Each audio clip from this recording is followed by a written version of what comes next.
Chapter 98-100. CEO muda dan nona muda. Romi merasa lega setelah mendengar keputusan Katie. Keduanya pun langsung menemui keluarga besar mereka untuk menyampaikan niat hati mereka. Ma, Kak Geral, aku dan Romi sudah memutuskan untuk mengangkat anak Cherry jadi anak kami. Lagi pula itu juga anak Kak Robi jadi sama aja dengan anakku sendiri, jelas Katie ragu.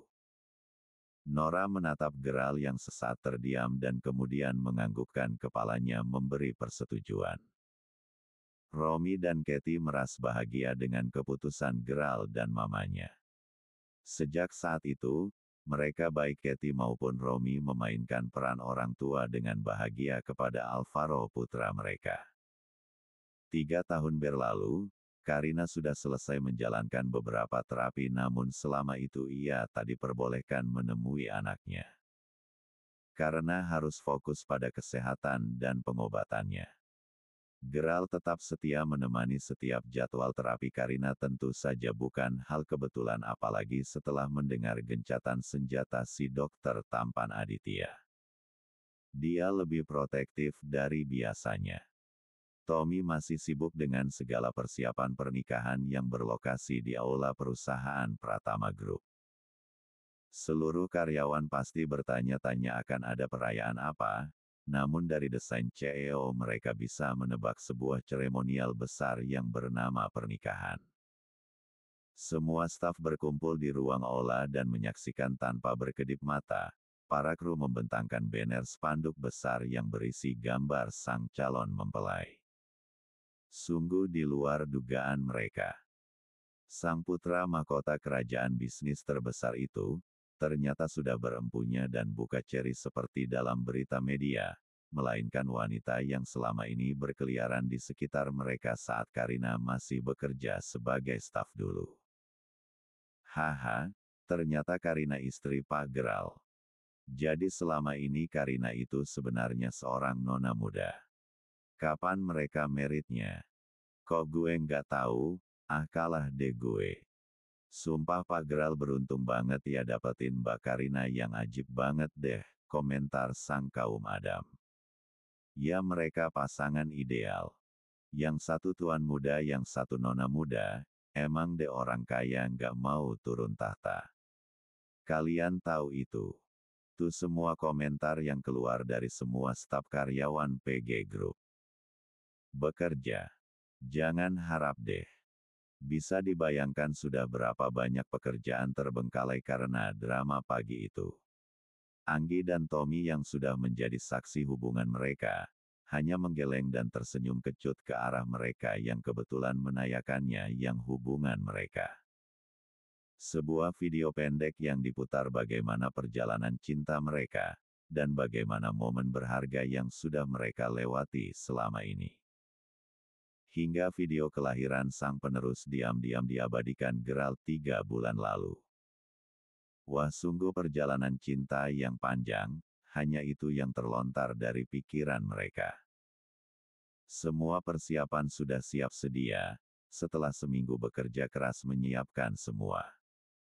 Para karyawan PG Group pun tak mau ketinggalan melewatkan momen bersejarah itu.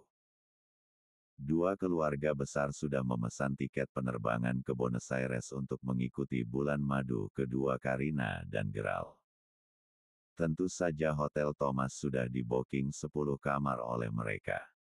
Orang kaya gitu loh. Perusahaan PG Group nampak berbeda dari biasanya, lebih ramai dan dipenuhi hiasan bunga di mana. Para tetamu terhormat pun sudah mengambil tempat masing-masing yang sudah disiapkan kru. Alunan lagu Janji Suci Yopi dan Denuno, melantun merdu membawa suasana romantis di halte gedung. Semua mengenakan gaun terbaik mereka dan bergaya seindah dan seanggun mungkin. Di mana Karina dan Geral? Hari itu Julia seorang babysitter profesional datang bertandang ke hotel terdekat tempat Karina dan Geral dirias. Dengan penuh hati-hati perempuan setengah muda itu menapaki lantai 1 hotel menuju kamar rias. Chapter 99. Karina dan Gerald sudah siap di ruang ruas. Keduanya nampak anggun dan mempesona dengan balutan rancangan gaun pengantin desainer ternama. Karina dan Gerald saling memandang sejenak. Tak bisa menggambarkan kebahagiaannya, Gerald meraih kedua tangan Karina dan menggenggamnya erat. "Thanks my princess, kamu udah melengkapi kisah cintaku Karina." "Sama-sama my husband, terima kasih juga karena masih menjaga hatimu untukku seperti janjimu saat itu." "Oh iya aku punya kejutan buat kamu." Gerald melepaskan genggamannya dan beringsut ke arah pintu. "Apa kau sudah siap di sana?" teriaknya pada sosok di belakang pintu itu. Karina mengernyit heran, ia tidak tahu kejutan seperti apa yang akan diberikan lelaki itu hingga ia begitu nampak bahagia. "Sudah tuan," suara wanita itu dengan lembut. Perlahan Gerald membuka pintu ruang rias, sementara Karina masih memasang penglihatannya ke arah pintu. Rasa keingintahuannya kini semakin merajai hatinya. Tak lama sosok tubuh wanita setengah muda berjalan menggendong seorang bayi yang sudah terbungkus rapi dengan selimut hangatnya. Karina terbelalak dan menakup tangannya menutup mulut seakan rasa tak percaya dengan apa yang dilihatnya pagi ini. Yaitu adalah malaikat yang sangat dirindukan selama 3 bulan terakhir, malaikat yang sudah menjadi saksi kekuatan cintanya dengan Gerald, malaikat yang akan menjadi kekuatan dan penyatu kehidupan dia dan Gerald. Perlahan Karina menjulurkan kedua tangannya menyambut bayi mungil yang menggemaskan itu. "Anakku," lirihnya menatap bayi yang masih tertidur pulas mengisap jempol kirinya. Karina seketika berhasil menciumi wajah dan sekujur tubuh sang bayi. Bagaimana tidak rindu yang sudah mengakar dalam di hatinya akhirnya kini bersambut juga. Bahkan lebih dari yang ia bayangkan selama ini. "Dia sehat G, lihatlah tubuhnya montok," lirihnya lagi mengomentari pertumbuhan fisik Megan yang sangat sehat bahkan lebih sehat dari balita normalnya. "Megan, anakku, sayang ini mama nak," ucapnya menimang tubuh mungil itu dalam dekapannya. Gerald mendekat dan menemani Karina menikmati pertemuan pertama mereka dengan buah hati mereka. "Sayang, dia anak kita, Megan sayang," lirih Karina menatap sayu ke arah Gerald yang sudah mengembangkan senyum bahagianya. "Aku ingin dia ikut di acara pernikahan kita G," ucap Karina memanja. "Lia sayang, memang itu niatku. Aku ingin memperkenalkan kalian berdua di seluruh mata dunia." "Terima kasih Gerald, terima kasih sayang terima kasih atas semua cintamu." Kebahagiaan Karina dan Gerald kini lengkap sudah. Gangguan dari masa lalu sudah menghilang dari lembaran kisah mereka. Dan kini kehadiran penerus keluarga besar mereka pun sudah tumbuh dengan sehat tanpa kurang satu apapun. Mobil limusin putih yang sudah berhias bunga dan pita, memarkir sempurna di depan halaman depan perusahaan. Seluruh tamu undangan dikejutakan dengan kemunculan mempelai wanita yang sedang menggendong seorang bayi. Tak lama si babysitter Julian meraih bayi itu dari gendongan ibunya. Semua pasti bertanya, "Anak siapa itu?" "Itu anak di luar nikah," dan masih banyak lagi dugaan semua para tetamu. Gerald dan Karina melangkah anggun menapaki karpet merah menuju pelaminan. Anggi dan Tommy masih setia mengekori keduanya menjadi pendamping mempelai. Julia berjalan tepat di tengah Anggi dan Tommy.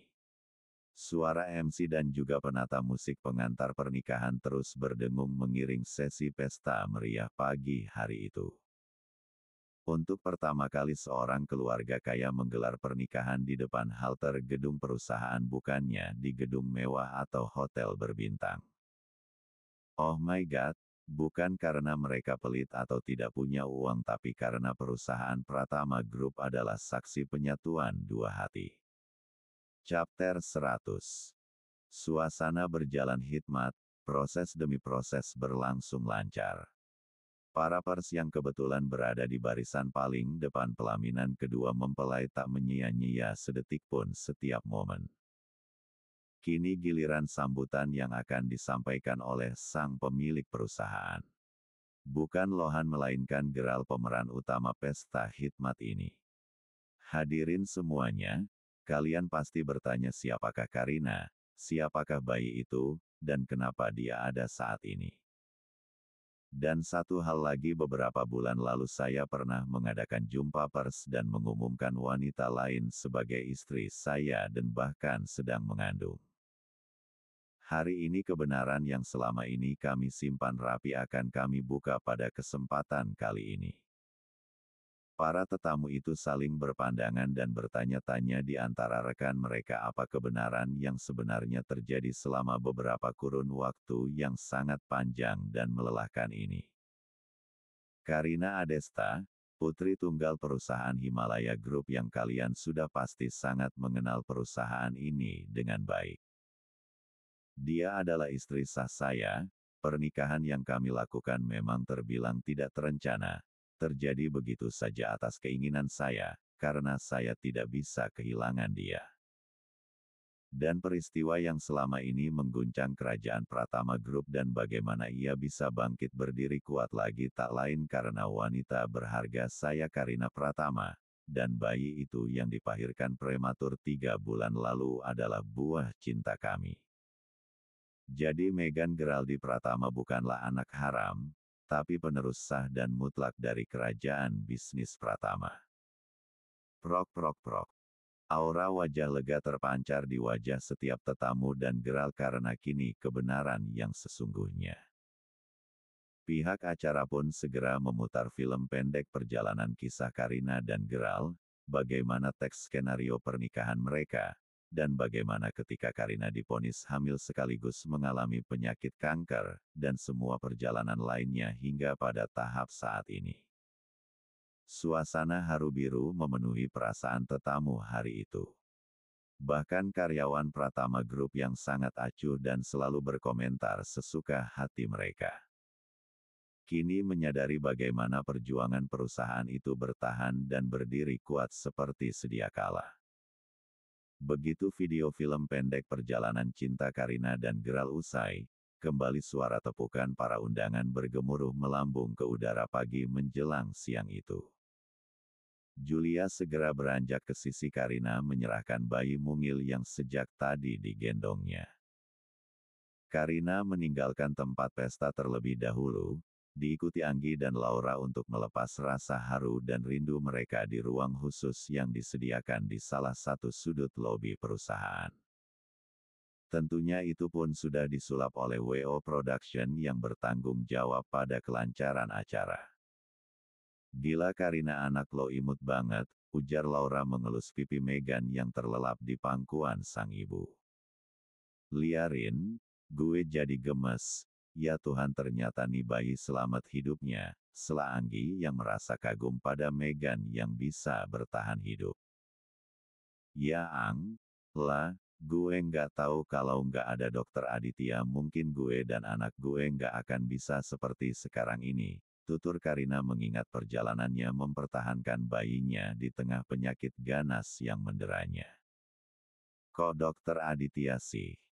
Bukannya Geral, sela Laura dan diiyakan Anggi dengan anggukan. Geral cinta gue lah, Ang, kehadirannya saat itu jujur penyemangat gue bertahan. Tapi dokter Aditya juga memberikan gue dan Geral jalan keluar terbaik yang bisa kami lewati agar bisa bersama. Oh gue ngerti Karina, ya udah kedua perang itu sama-sama berjasa sama lo dan anak lo yang gemesin ini, lirih Laura. Ih gemes gue, ponakan gue, lanjut Laura menggoda si kecil menggemaskan. Ponakan gue kali, sahut Anggi tak mau kalah, gue, suara Anggi. Gue, sahut Laura. Gue lah, Anggi. Enggak gue, Laura. Ya itulah kedua sahabat barbar Karina yang selalu mewarnai hidup Karina selama melewati ujiannya.